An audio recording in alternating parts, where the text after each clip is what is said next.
Hello, everybody. We are back again. This is B. Sorry, it's been a while. I know it's been a long while, actually. School has been super busy. No excuse, but it's gonna ask me, choose your feelings for Cove. This is how you feel towards Cove for this step. It can change the later steps. Okay, we are relaxed. We could have been direct, nervous. No, we're pretty relaxed. Let's go with crush. Or, maybe fond would be a good choice. Yeah, I'd say fond. Begin step 1 at relaxed and fondness. You won't be able to change it again until step 2. Yes. At the childhood friendship, start playing step 1 using the fond interest level. Cool. At the breakfast table the next morning, you finished your food faster than usual.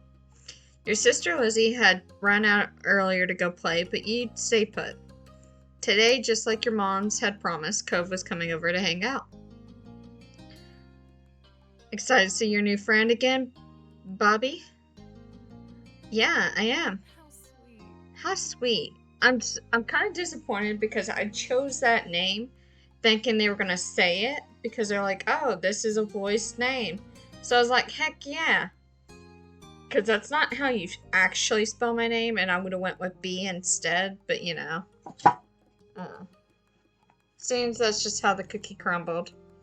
So, I'm so happy he moved in. Okay. With that said, are you done with your breakfast? I don't know. Am I? You gestured down to the empty dish in front of you, raising your eyebrows dramatically. Okay, we see. Good job. He should be here soon. Cleanup began, and then on cue, there was a knock at the door. It was a hesitant, like the person wasn't sure they were in the right place. Still out, though. We need to get a more obvious doorbell. I know. B, could you get it? I'm just gonna call myself B, because they're not saying my name.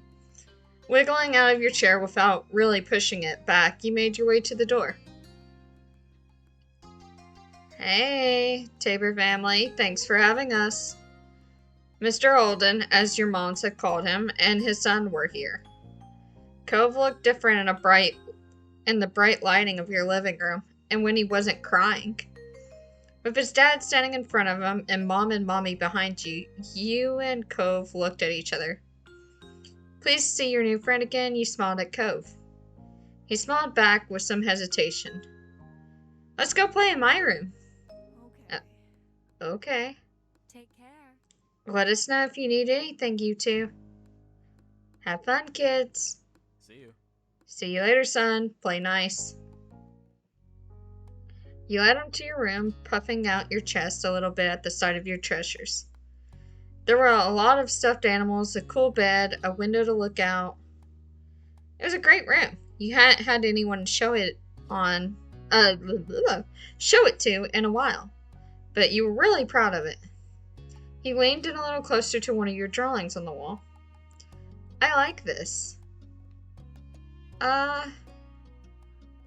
I'm gonna say I drew it. Cool. You smiled at him. You were proud of that particular piece of art, and you were glad he noticed it. You turned to look around the room a little more, studying the books on your desk and the pictures on the walls. You started to feel a bit nervous. You felt the atmosphere was kind of awkward. You were glad for the company. You hoped... you were glad for the company. It was nice to have someone new to play with. Then his eyes landed on the tiny box of beach things you collected, tucked away by your door. He took a step towards it before he hesitatingly pointed at it instead. What's that? A hoard of stuff I found on the beach. Do you have any driftwood in there? Dragging the box into the middle of the room, you and Cove flopped down next to it. I think so. Yeah, see? You gestured to a piece at the bottom, still covered with specks of sand. Neat. This is a good collection. You got the sense from the tone of his voice that he wasn't just saying it to be nice, or to be like Shiloh. He actually meant it. Oh, thank you. Thank you for liking my collection of junk. Alright, I almost forgot. Shiloh's gonna be here today. Shiloh? Lizzie's friend. Or, like, her #1 fan, I guess. Do I have to see him? It should be okay. I mean, he's Lizzie's friend, not mine, but you know. Come on, check out my shell some more. I found this one under a big piece of seaweed that had washed ashore, and... You pulled out a seashell after seashell, explaining where you'd gotten each one, and holding them up against the light. There were big ones, small ones, pink, purple, and orange. Most of them you washed off in the bathroom sink when you brought them home, cleaning off the sand. Over the past few years, you even learned some of their scientific names. The collection was so huge, varied, that you had lots of fun stories to tell of them. I could keep best you could. I'm one of these two. I'm gonna go over, because I'm thinking of, like, my rock. Well, I don't know. I knew my rock collection. Over the past few years, you even learned some of their scientific names. You had a whole picture book dedicated to different shells and sea life. You learned a lot by flipping through its pages. Apparently fascinated either by the stories or by the shells themselves, Cove listened with what looked like a full force of his attention. It was a new experience to be the center of such dedicated focus. But Cove hadn't been mean to you, so you didn't mind. You smiled at him every now and then and while showing him your collection. Kids, come down to the living room. You could tell the idea was making him unhappy, but Mommy wasn't giving you much of a chance to hang around. Cove hadn't been like this meeting you, but you guessed it was because he thinks you found each other by accident, not that the parents made it happen. Mr. Holden must be right that telling Cove his dad was part of what would have been a bad idea. Before you knew it, you both been escorted downstairs and deposited in the living room. Let me make sure you guys can still hear me. Yeah, I think you can hear me. I'm pretty loud. Maybe. I don't know. It is changing with this, right? I hope so. Before you knew it, you both have escorted downstairs and deposited in the living room, ready for Shiloh's visit. The two of you sat side by side on the floor of your home's entry. Almost said homies. I brought the box of shells. I want to keep looking at them. You should have asked. Okay, but be careful. Great. Bust it open. We can keep looking while we wait for Shiloh. Cove reached in and pulled out a big orange shell. Oh. Like he hadn't spoken aloud yet, he turned to you and held it up, his eyes shining. I think this one is the best of them. Why orange? I feel like the color orange haunts me to a point where I cannot escape it.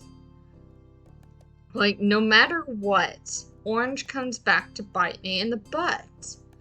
Orange, if you guys don't know this, is, I wouldn't say my least favorite. I'm actually kind of warming up to it now because it keeps rearing its orangey little head into my life. But, originally I used to really hate orange. Like, I was more into yellow. And I was like, why does this keep happening? Like, at one point I got told my soul color was orange, like a sunset. And it just, orange keeps haunting me. Me and my friend actually had an orange versus purple battle when we were in high school. I was team purple, obviously, with my hatred for orange. I like the different one best. I could show it to you. We're gonna give him the orange shell. You can take it. Cove looked at you in surprise, his eyes growing wide. Really? Sure, you like it a lot, right? Get the orange away. Uh-huh, but I don't want to take it from you. It's okay. You got the impression he was hesitant to accept something because he didn't know you very well. You insisted. No, it's okay for you. You pushed Shell against Cove's chest, willing him to receive the present, but Cove firmly shook his head and kept his arms tightly at his sides. It was a battle you couldn't win, at least not today. Cove was your neighbor now. Maybe you could give it to him another time. The two of you were still sitting on the floor looking through your collection of beach findings when the doorbell finally rang. Cove jumped and startled by the sound. Since the person hadn't knocked, you figured it was probably Shiloh. He knew where to look for that. Lizzie's friend? You nodded, but it didn't seem to make Cove feel better. It was already obvious that Cove didn't hide his feelings very, well. You could tell what he was thinking right away. This isn't a good idea. You'll be alright. He's here. We can't tell him to leave. He's at our only door, and if you go upstairs, he'll find you. Cove glanced around the room, his eyes wide, and finally paused with his gaze locked on the back of the house. I can go out the window. He was already walking towards it. Scrambling to think of something to say, you stepped forward, then paused. Do you want to break your other arm? Cheer up, Shiloh's gonna like you. Please don't get hurt. Okay, so normally I would have tried to convince him, hey, he's gonna like you, but the problem isn't that he's worried about them liking him. It's more like he's just not wanting to make friends. Please don't get hurt. He might get upset. Good idea, let's go. I'm gonna just say I'll come with you. Hurry, then they'll see where we're going. He glanced back at you, then nodded. The two of you made your way to the window together. There wasn't much of a distance to clamber out, but by the time you landed gently in the bushes, you looked up to see that Cove was already taking off away from the house. He was fast, but you knew you could outrun him if you had to. He was not that fast. You knew you could outrun him if you had to. I'm thinking about when I was a child. At speed, you weren't sure if you could go fast enough to reach him. He was fast, but you knew you could outrun him if you had to. Cove! You ran as fast as your legs would take you, grass whipping around your ankles as you did. Cautiously, Cove slowed to a halt and looked back at you. Where are you going? I don't know. Somewhere else. I just don't want to see... Bee! Oh god. You looked back and saw Shiloh huffing down the hill after you. The backpack he clutched bouncing all around along the way. What are you doing? Can I come? He must have seen you leaving out the window and followed behind. Hi. Oh, hi. Are you Cove? Yeah. I'm Shiloh. Okay. Yep. Are we going back or are we going to play outside? Shiloh's eyes moved between you and Cove. The smile remained strong on his face. It got a tiny frown from Cove in response. You were just grateful he hadn't asked why you had been running away. Inside, we left the box on the floor. Right, my shells and stuff. We have to make sure they're okay. Okay. With Shiloh trailing behind you, you and Cove headed back towards the house. The plan for the afternoon, at least as far as you were concerned, was to sit and look at the beach thing some more. You weren't really in the mood to do much of anything else, especially if Cove was having fun. Hey, check out this scallop shell I found. Cool, right? It's a pretty color, kind of like my cast. The beautiful glittering pink did look a little bit like the wrap around his arm. Pink is a nice color. Okay. Is it your favorite? Not really. What is? Maybe green or blue. It might be yellow. Oh, those are all cool. Those are all my favorite colors too, Cove. Add purple to the list. I guess. I was trying to do. You looked back at your shells. I like those colors too. Awesome. Both of them smiled. Like usual, it didn't take long for Shiloh to get fidgety. Lizzie was his favorite. Without her around, Shiloh didn't seem to know what to do with himself. And Cove wasn't like your sister. He wasn't that much like you either. Is Lizzie coming back?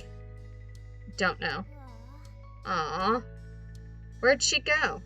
I think she's at the beach, probably. Is she playing at her park? Cove's eyes lit up at the mention of the park, and he looked towards you. There's a park? Yep, but it's old. Can you show me? I want to go. He started getting up before you had even answered, and Shallow jumped up beside him, excitement. Really? You do? You do too, right, B? The park is fun. I love it. Yeah, it's right at the beach, so there's lots of fun stuff to do, and lots of sand. It has a jungle gym and a bunch of swings. That sounds like it could be cool. So, are we gonna find Lizzie? I don't know. I never really wanted to see her. I just wanted to check the park out. Adrift without any direction, Shiloh finally turned to you. Okay. He perked up. Both boys wanted to go. It was only fair. After getting permission from your moms, the three of you were ready to head out. It was a short walk to the park. Lizzie had convinced your mom that it was so short she should always be allowed to walk there by herself. When you found her, she was hanging out on the jungle gym, swinging back and forth. Hey, Lizzie. Her face lit up when she saw you, her big brown eyes going wide. B, Shiloh. Hi. She dropped to the ground and landed with a soft thud in the sand. In a split second, Shiloh had abandoned you two and scrambled over the sand by her. You were used to being left out when it was just the three of you, but now Cove was here. You wondered if he would leave too. Who's that? It's Cove. He's new. I remember. Hi, Cove. Welcome to my park. Nobody else comes here, so this is where we get together. She gestured wildly with her arms as if to present the area to the newcomer. While Lizzie continued talking, you took the chance to kick off your shoes and wriggle your toes through the warm sand. Nice, huh? In this neighborhood, I'm the one who comes up with the ideas. You are? Yeah, I am. Who else could handle the job? Lizzie is the oldest. By a lot. My mom said you're B's age. Yeah. Thought so. I'm still the only one in the group with double digits. What about other kids? Other kids? There aren't any. We're the only kids here, and Charlotte is just visiting from another place. Not even tourists really bring their kids here. This is a land of ancients. Be careful that the oldies don't try to steal your youth. Oh. For a second, it looked like he might cry again. But something in his eyes shifted and he looked back at Lizzie. What kind of old people? Like moms and dads or grandparents? Grandparents who don't have kids. They hate kids. Why? We haven't done anything. Only some of them don't like kids. Stop saying stuff like that. You're gonna upset them. Yeah, they're really bad. Only some of them don't like kids. You interjected quickly, hoping Lizzie wouldn't take things too far. Cove sniffled, his forehead creasing with worry. Lizzie was staring Cove down, but Cove wasn't even looking at her anymore. He didn't seem to care that she was there. He went into his own head. Shai was the next one to speak, completely unaware of the situation. I met Lizzie and B in school. You'll see tons of kids there once summer is over. I don't want to go to a new school. I don't want summer to end. Shiloh looked down to the dirt. He wasn't having much luck striking up conversation with Cove. I like summer vacation a lot too. All the building tension in the air suddenly vanished when Lizzie laughed. At Shiloh's discomfort, at how weird she thought Cove was, and something else entirely, you didn't really know, but she laughed, face scrunching up. Okay. Welcome to Sunset Bird Cove. Take a seat, put up your feet, and get used to it. You offered him a small smile, and that at least looked to reassure him some. For the rest of the summer, Cove was always there. You saw him more often than Shiloh, and on some days when she was in a bad mood or busy, you even saw him more than Lizzie. He became a staple of your everyday life, the way the sun and lunch and the beach were. During your first summer together, you really liked Cove. He was a fun person to play with, and he seemed to like playing with you too. Of course, there was only the start of things. Okay. I don't have... God, I want Ghost. Let's do... Moment select. We're going to do fireflies, I think. I need to get DLCs. Oh, wait. Oh no. I just messed up big time. Okay, okay, I just messed up because I think I have what I just did. Okay. Because it said DLC, and I don't know. Okay.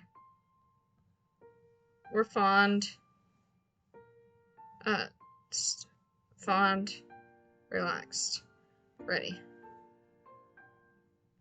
Okay, let's. I'm gonna go through all this. Take care. See you.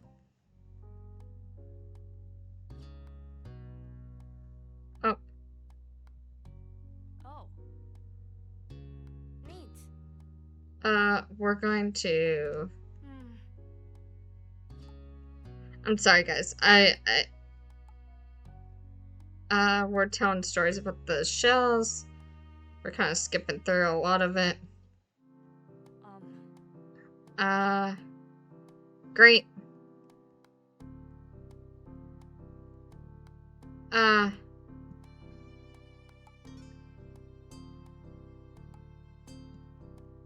We're choosing a different path, kinda. I'll come with you.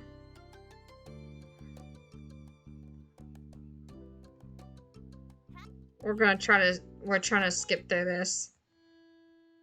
Oh? I guess. I like those colors too. Yeah.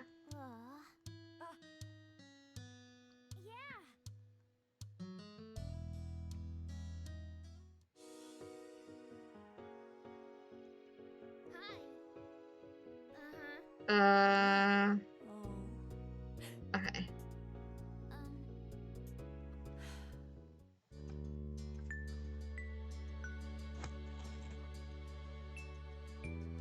Okay. Ghost? Oh my god, Ghost. The night was incredibly still. You really couldn't ignore how silent it was. It was almost eerie. You could even hear Lizzie snoring in the next room over. It was hard to believe how much of a blur today was. Summer sure did slip right past you. You flicked through the moments like pages in the scrapbook as you laid in bed. The one that stuck out all seemed to include your new neighbor, Cove. It was funny how he had become such a big part of your life in such a short time. You thought about the adventures you could have tomorrow until sleep started to catch up to you.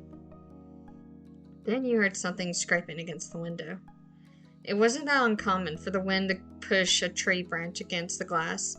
Summer breezes were the worst sometimes. But the more you tried to ignore it, the louder it seemed like it became. It seemed like it became. It was like something was trying to get your attention. You lifted your head off the pillow to get a better look, and nothing was there. Nothing you could see, at least. You were just went back. It was only your imagination. You had to investigate the mysterious sound. It was too creepy to ignore. You practically jumped out of bed and crept down the stairs to go outside. Your moms were still awake. They stayed up so late, it seemed. Luckily, they were watching TV and didn't hear the soft click of the front door opening as you slipped past. You looked around the neighborhood for a few seconds, checking your each individual house. It looked normal, but it didn't feel that way. You knew you weren't supposed to be out there right now. It made you regret, it was exhilarating. Your chest was light and you couldn't help the grin from your face. No one had permitted you to go out. In fact, no one even knew you were out. And yet, here you were. You wondered what else you could do. What other rules were so ingrained that you never even considered that they could be broken? He said Bobby that time. You twitched at the sudden call, immediately calming down upon seeing Cove walking up to you. It was strange, and yet also completely normal to have him appear like this right now. What are you doing? I saw you standing around in the middle of the street from my window. You weren't sleeping either? Why not? Cove turned up his lips to a smile, almost as if he was amused by the question. Because I'm glad you're here.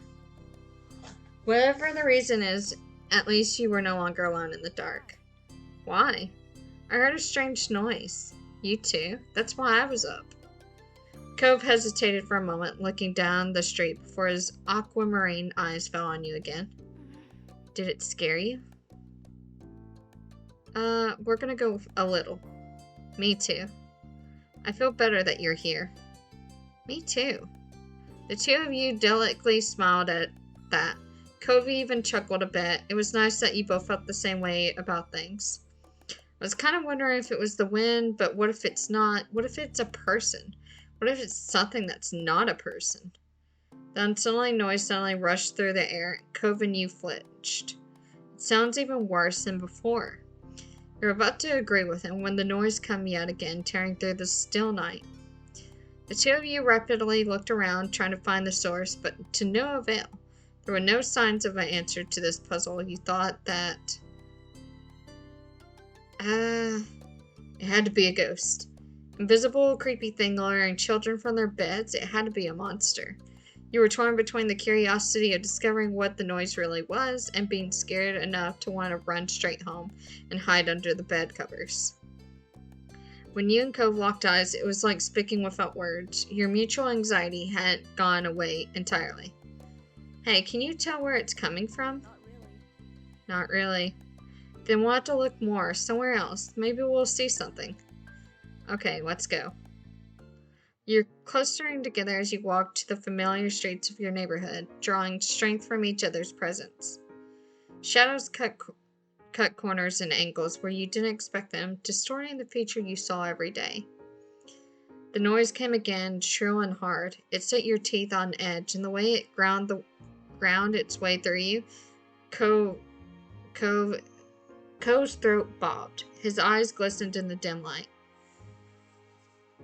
You took a deep, you stay frozen. In spite, you comforted him. We're gonna offer our hand. You really wanted to be there for him and wanted to show that. Your hand was left up for him to take. Cove's mouth opened wordlessly. There was a pause, but ultimately he accepted the offer. His hand was really sweaty, but it didn't bother you. You were scared too, but being able to comfort Cove was the most important thing right now. He shut his eyes and pressed his lips together. Your fingers locked around each other even tighter. Where did you want to check? The beach. The beach stretched out in front of you, nothing in sight along its sands, no matter which way you turned. Part of you had imagined the noise as some creature of the deep, washed up on the shore and calling for aid. That theory had to be taken off the list for now. Still, you spent enough time on the shore to know that the real finds often required a sharp eye and careful attention. The sound screamed past your ear. You hunched up, shoulders high as if ready to endure a blow, but the only damage was to your ears. They didn't appear to be any immediate danger, despite every bone in your body telling you that something wasn't right. But you kept going forward. You snuck back to your neighborhood quietly, but you kept going forward. You couldn't stop when you had already gone so far. You had to find out what was going on. Your nerves were rattled, and you and Cove had ended up huddling together again. That had seemed to become the default response to anything scary. He then whispered to you, "Let's see if there's anything here." Cove began to comb the beach for clues. You followed suit. The angry wind sent grains of sand rolling across the beach like waves. You stayed clear of the water, which was rough and choppy tonight, and scoured the area for hints as to what might be happening. You saw something glint in the sand, full of promise, but when you eagerly uncovered it, you found it was just a foil from a chip packet. You stowed it away with a sigh. Did you find something? Just trash. Cove shrugged and gave you a sympathetic smile.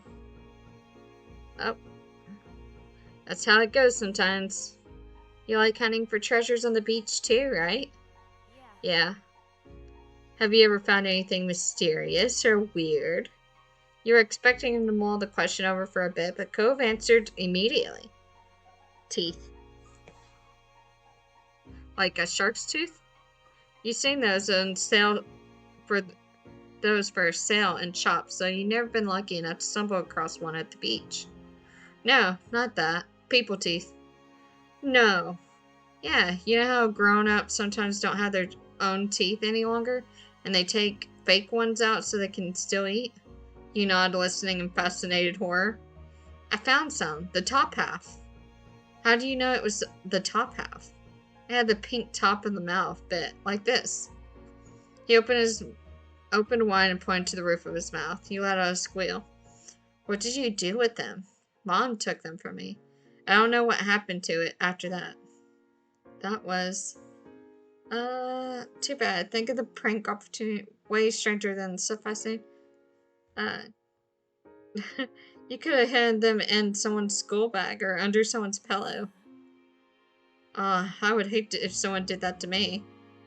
Once you were satisfied nothing out of the ordinary was to be found on the beach, you had to consider your next stop. Though the noise wasn't as clear as when you first stepped outside, you could still hear its shrieks rendering through the peaceful night. You check the hills behind your house. You and Cove ascended the hill, it lit only by the stars in the night sky. The wind rippled.